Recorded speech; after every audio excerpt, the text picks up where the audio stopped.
montrer à quel point Dieu reste au contrôle. Amen. Il y a environ 5-6 mois de ça, il y a une sœur qui me passe un coup de téléphone, c'était le soir tard, et elle me dit, s'il te plaît pasteur, il y a mon frère qui est rentré en prison, et ce soir il a essayé de, excusez-moi du mot, mais il a essayé de sauter la vie. Et je n'ai pas de nouvelles, son co-détenu m'a dit qu'il a essayé de se suicider, et j'ai pas de nouvelles. Elle essayait d'appeler la prison, elle s'est même présentée jusqu'à la prison à 2 ou 3 heures du matin, mais personne pour lui donner des nouvelles de son frère. Et quand elle m'a appelé, j'ai dit, écoute-moi, je te promets que demain matin, à la première heure, je vais aller en direction de la prison et je vais essayer de prendre des nouvelles de ton frère. Et tiens, c'est ce que j'ai fait. Mais sauf que j'avais le nom, je savais quel était son nom, quel était son prénom. Mais si vous préférez mieux, la prison dans laquelle je vais, c'est 2 prisons côte à côte. Il y a 4 bâtiments d'un côté, sur 4 étages, et de l'autre côté, il y a 3 bâtiments avec 3 étages, qui contient environ 2000 détenus. 2000 détenus, et il y a environ 300 surveillants qui travaillent au sein de cette prison. Et moi, j'arrive avec mon petit bout de papier, juste un nom et un prénom. Je ne sais pas où il est, c'est une ville à l'intérieur, on ne sait pas où il est. Ça m'est arrivé, pour voir une seule personne, pouvoir revenir 2 ou 3 jours d'affilée, tellement que c'est compliqué. Trouver une personne. Et j'arrive dans la prison, à l'intérieur, il y a un portique qui détecte des métaux. Et quand je passe par ce portique-là, le portique sonne. Et pour habitude que j'ai, on s'enlève les affaires qu'on a sur nous, on les met dans un casier et il passe les affaires au rayon X. Et quand je repasse une fois de plus, dans ce portique, le portique sonne encore. Et la dame sort de son bureau, elle me dit, monsieur, vous avez caché quelque chose dans vos chaussures. Oui. J'ai pris mes chaussures, je lui ai donné les chaussures, et elle passe dans son rayon X. Et dans le rayon X, il y avait une petite barrette de cheveux de ma fille, en métal. Et elle me dit, vous l'avez pas senti dans votre chaussure? Je dis non. Tu as senti la barrette? Mais le temps que le contrôle se fait en train d'attendre, que les affaires passent dans le rayon X, il y a une surveillante qui rentre. Elle me dit, qui êtes-vous, monsieur? J'ai dit, madame, je suis le pasteur, je suis l'aumônier. Et j'ai dit, ben vous tombez bien, madame, je cherche une personne, je ne sais pas où il est. Et j'ai dit, il s'appelle un tel. Elle me dit, mais c'est moi qui m'en occupe. Hier soir, c'est moi qui l'ai transféré.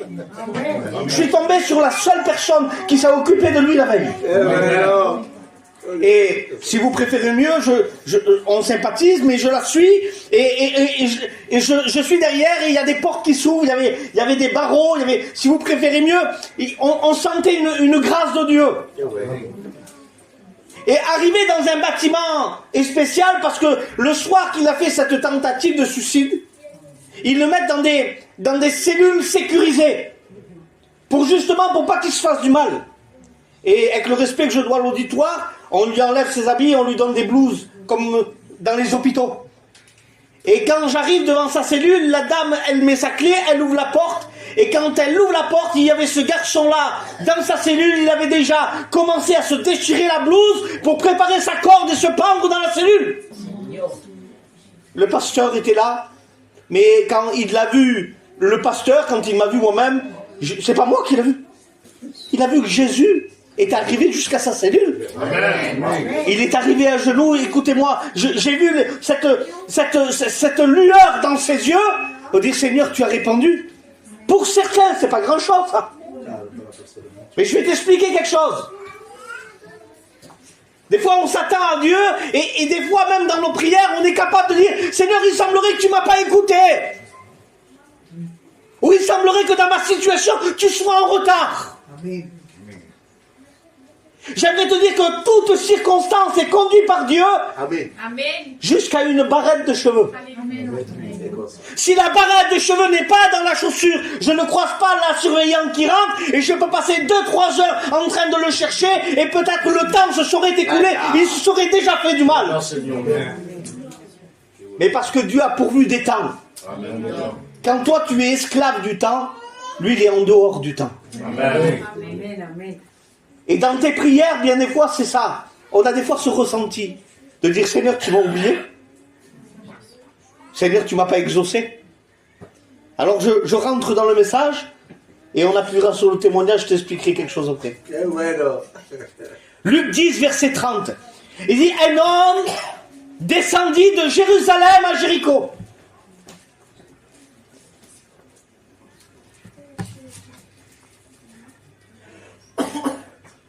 Il tomba au milieu des brigands qui le dépouillèrent, le chargèrent de coups.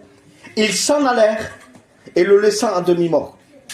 Un sacrificateur qui par hasard descendait par le même chemin, l'ayant vu, cet homme passa outre. Un lévite qui arriva aussi dans ce lieu, l'ayant vu, passa outre.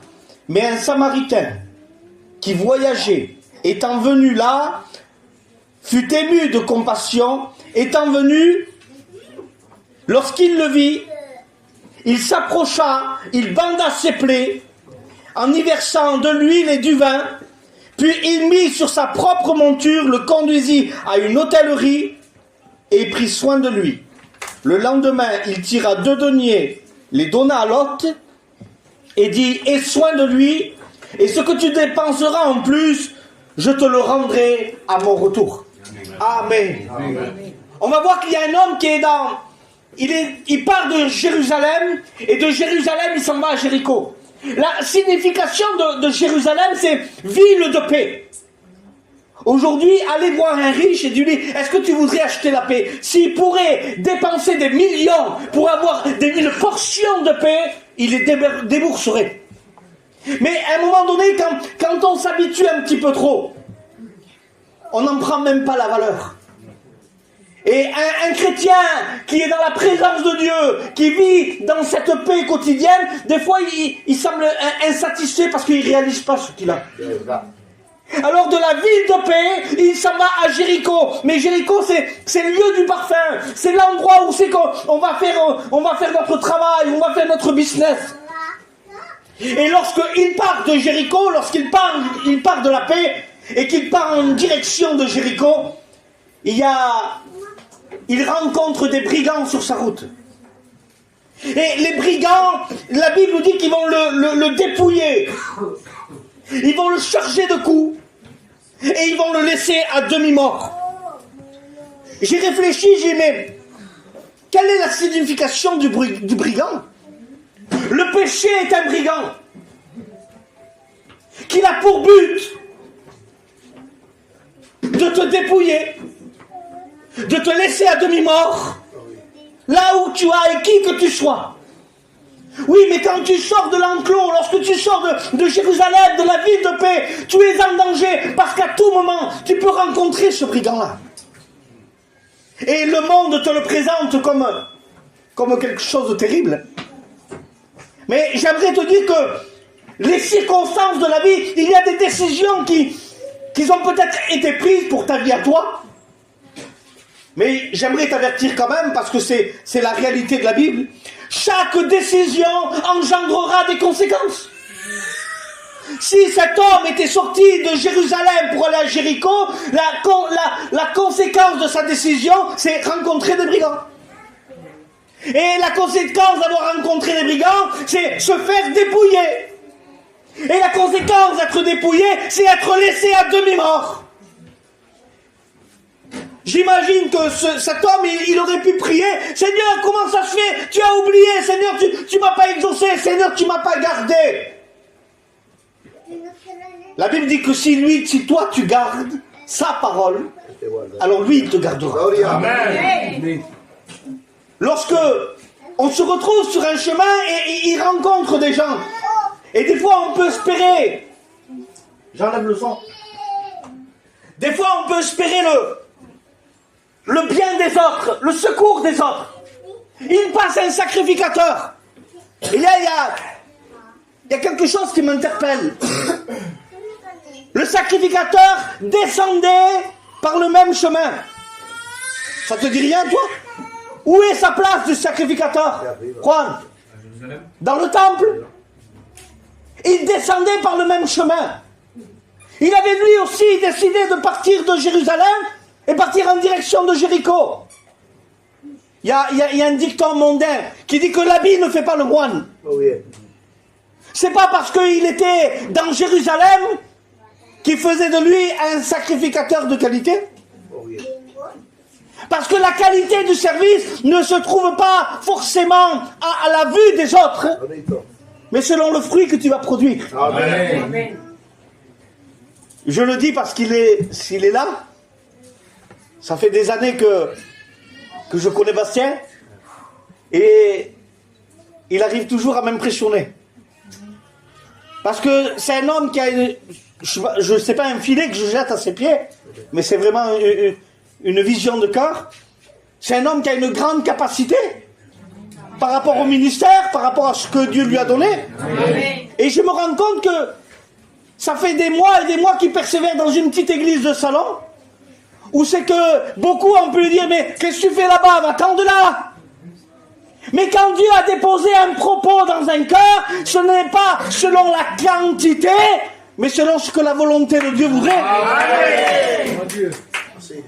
Mais lorsqu'on comprend que Dieu a déposé des missions dans le cœur des hommes, non pas pour être vus ou affichés sur des Facebook, mais notre mission principale, en tant que serviteur de Dieu, arracher les âmes du feu. C'est ça. Oui, Seigneur. Et lorsque tu comprends que le sacrificateur, il descend aussi de Jérusalem, il passe à côté, ils ne s'en rendent même pas compte, pas d'importance, il est à demi-mort. Mais voilà qu'il y a un lévite aussi qui passe et il ne le calcule pas. Et il semblerait que la situation de cet homme n'intéresse plus personne. Mais il va passer un bon samaritain. Pourquoi on l'appelle le bon samaritain? Parce que le bon samaritain, il n'y en a qu'un.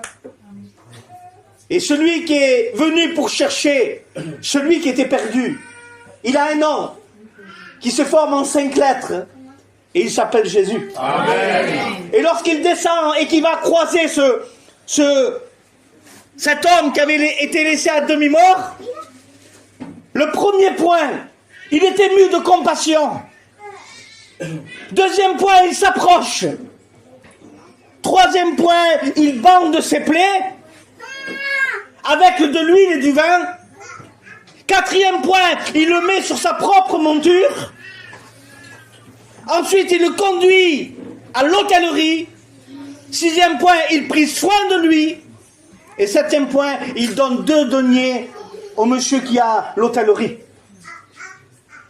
Je réalise une chose. Qui était cet homme qui a été dépouillé? Tu pourrais le regarder avec un air hautain en train de dire, tu aurais dû rester à Jérusalem, toi? Mais tu sais qui était cet homme qui est parti de Jérusalem à Jéricho? C'est nous. À un moment donné, la vie nous a démontré que le péché nous a dépouillés. Et les années qui ont passé nous ont démontré que le péché nous a dépouillés de ce qu'on était, même de nos valeurs, de notre respect, de ce que nous vivons réellement. À un tel point qui nous a dépouillés, qui nous a laissés à demi-mort, sans que personne n'ait fait cas de nous. Mais il dit qu'un jour, le bon samaritain, il est venu à sa rencontre. Eh bien, j'aimerais te dire que Jésus a quitté son ciel de gloire. Alléluia.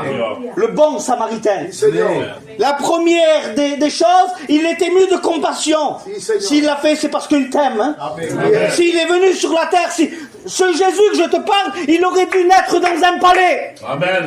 Il est né dans une étable. Il aurait dû sentir la soupline. Il sentait le foin. Mais il délaisse son ciel de gloire pour venir te chercher à toi. Il s'approche, c'est lui qui s'approche. Amen. Il dit, il bande ses plaies avec de l'huile et avec du vin. Tu sais la réalité? Aujourd'hui, on se dit la vérité ou pas? Amen. Qui que tu sois, quoi que tu aies fait, quel que ce soit ton nom, si je te parle de souffrance, tu pourrais me faire signe avec la tête là de dire, c'est vrai, j'ai souffert. Parce que la vie, elle fait souffrir. Parce que les épreuves de la vie font souffrir. Tu peux être entouré de toute ta famille. Mais quand dans un cœur, il n'y a pas l'essentiel, l'élément du punch qui va combler, eh ben, j'aimerais te dire que tu seras comme cette cruche qui serait vide. À quoi ça sert d'avoir des matelas avec très haute performance si j'ai pas le sommeil? Nada. À quoi sert d'avoir des tables dressées et faire voir des festins avec des snaps si j'ai pas d'appétit? Oui. À un moment donné, Dieu voudrait régler le problème interne. Et le problème interne, c'est ça. Gloria. Je bénis la grâce de Dieu. Amen. Il le mit sur sa propre monture. Il t'a tout donné. Si tu préfères mieux, il t'aurait mis sur le plus grand des étalons. Et normalement, ce Jésus que je te parle, il aurait dû rentrer dans Jérusalem avec le plus grand des étalons. Le plus blanc, le plus beau. Il est rentré sur un anon. Pour que toi, tu puisses monter l'étalon. Et quand il rentre dans Jérusalem sur un anon, ils criaient tous, Hosanna, Hosanna. Tout le monde flattait Jésus. C'est beau ça. Moi, j'aurais dit Amen. Mais les mêmes gens qui criaient Hosanna, quelques années plus tard, lorsqu'il fallait choisir entre Jésus ou Barabbas, ils criaient crucifiez-le. C'est pour te dire que les hommes peuvent changer. Aujourd'hui, tu peux croiser des gens qui peuvent te caresser, te flatter le dos. Et demain, ce sera peut-être ceux-là les pires qui te diront crucifiez-le. Écoute, il prit soin de lui. Quand on a rencontré le bon Samaritain, même si nous passons des périodes difficiles. Mais Romain, quand on est chrétien, ça y est, on n'a plus de problème. Quand on est chrétien, tout va bien. Nous prêchons pas l'évangile à l'eau de rose. Parce que l'évangile, c'est pas de la bagatelle. L'évangile, premièrement, c'est sérieux. Mais par-dessus ça, si même, je dis si même, et ouvre grand tes oreilles, si même il y aurait des, excuse-moi Bastien, mais c'est vrai, des prédicateurs farfelus qui t'auraient dit, l'évangile c'est des pétales de rose. La réalité m'enseigne qu'une rose a des épines. Et bien des fois, il y a des situations qu'on vit qui nous font souffrir. On dit, Seigneur, je comprends pas. La situation m'échappe. Oui, mais ta situation, est-ce que Dieu... Je pose une question, vous me répondez, l'Église. Hein? Est-ce que Dieu te doit quelque chose? Non. Je répète. Est-ce que Dieu te doit quelque chose? Non. Est-ce qu'il est obligé de dire oui à ta prière? Non. Des fois, il doit dire non. Je te donne un exemple ou pas? Tu aimes tes enfants? Oui. Qui c'est qui aime ses enfants? Si tu pourrais décrocher la lune, tu le ferais. Claro. J'ai mon petit, moi. Il a 10 ans, 10, 11 ans. Non, il est plus vieux maintenant. Okay. Allez, je prends ma fille, elle a 8 ans. Elle me mène par le bout du nez. Vous le dites à personne, ça. Et qu'un jour, elle me dit, oh pas, s'il te plaît, donne-moi les clés de ta voiture, je vais faire un tour. Mais non, ma fille. Je peux pas te donner ma voiture. Oh pas, si tu m'aimes, donne-moi les clés. Et il semblerait qu'elle me supplie, si je suis ta fille, si tu m'aimes, donne-moi les clés de ta voiture. Je peux pas te la donner. Justement, je te les donne pas parce que je t'aime. Et je veux pas qu'il t'arrive quelque chose. Et à un moment donné, je te donnerai les clés de ma voiture que tu auras un âge, que tu passeras un permis, que tu seras apte, et je te dirai, tiens, les clés de ma voiture. Et il y a des temps où c'est que Dieu dira non parce que c'est pas le temps. N'essaye pas n'essaye pas de jouer les larmes, de dire Seigneur s'il te plaît, tu m'as vu, Seigneur tu m'entends pas. Mais ce soir, tu peux t'adresser à Dieu. Amen. Tu peux dire Seigneur, alors que ta volonté soit faite dans ma vie. Amen. Seigneur, si tu m'as dit non, Seigneur, j'accepte ton non. Amen. Je bénis la grâce de Dieu. Amen.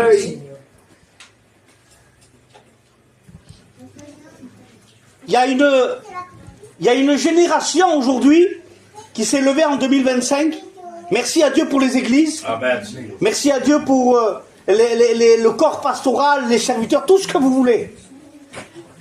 Mais il y a une génération qui s'est levée et j'ai appelé ça la génération de Naaman. Tu sais c'est quoi la génération de Naaman? Naaman était un chef en Syrie. Et il dirigeait, il jouissait de la faveur du roi. Ce qu'il demandait au roi, il lui accordait. C'était un homme terrible, Naaman. Naaman, quand il était appelé et qu'il allait combattre, il revenait tout le temps avec des trophées, avec de l'or, avec de l'argent, avec des esclaves. Quand il rentrait dans sa ville, il avait l'habitude, on l'applaudissait. Lorsqu'il fallait lui dresser les tapis rouges, on lui mettait. Lorsqu'il fallait dresser les plus belles tables, il était là. Mais à l'intérieur de sa maison, il y avait une petite esclave qui servait sa femme. Il dit, la Bible va dire ça, Naaman était fort. On aime les hommes forts. Il dit, mais Naaman était lépreux. Et quand il rentre dans sa maison, la petite esclave, elle a dit, si mon maître saurait, il y a quelqu'un qui pourrait le guérir de sa lèpre.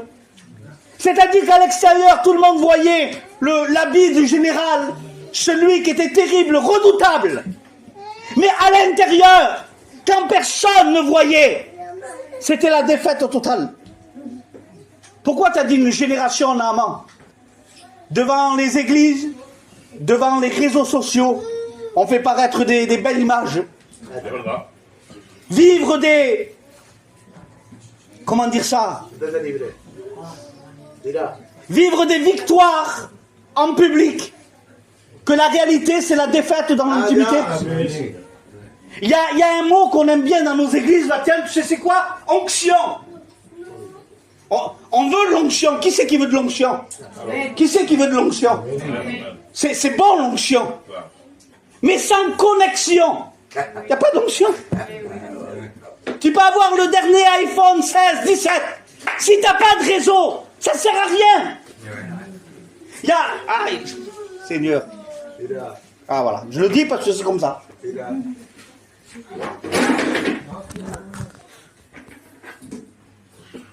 Aujourd'hui, c'est la mode. On se fait des selfies.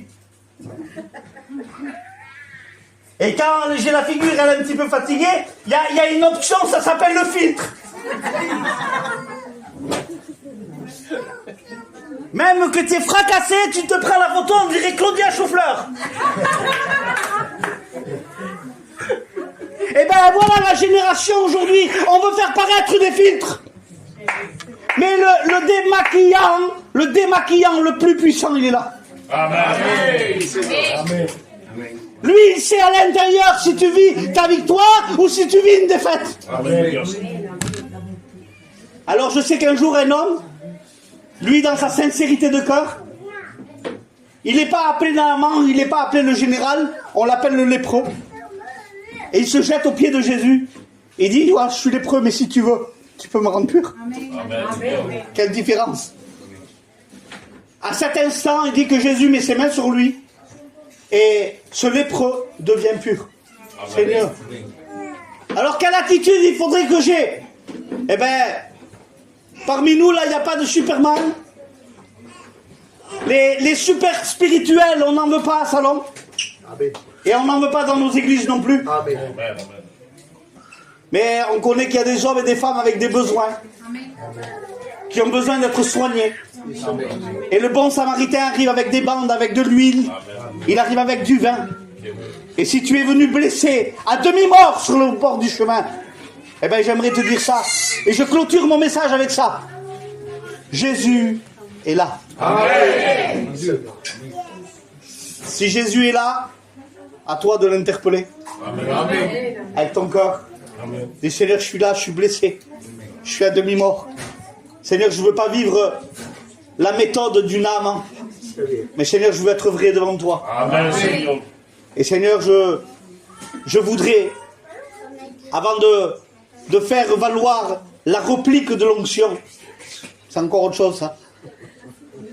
Seigneur, je veux rétablir ma connexion. Amen. Et quand je rétablis ma connexion avec toi, et bien alors désormais tu peux vivre le paradis dans ta maison, dans ton foyer. Tu peux vivre des expériences avec Jésus inexprimables.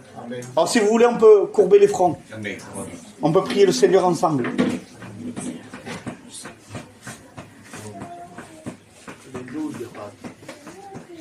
Si des fois tu croyais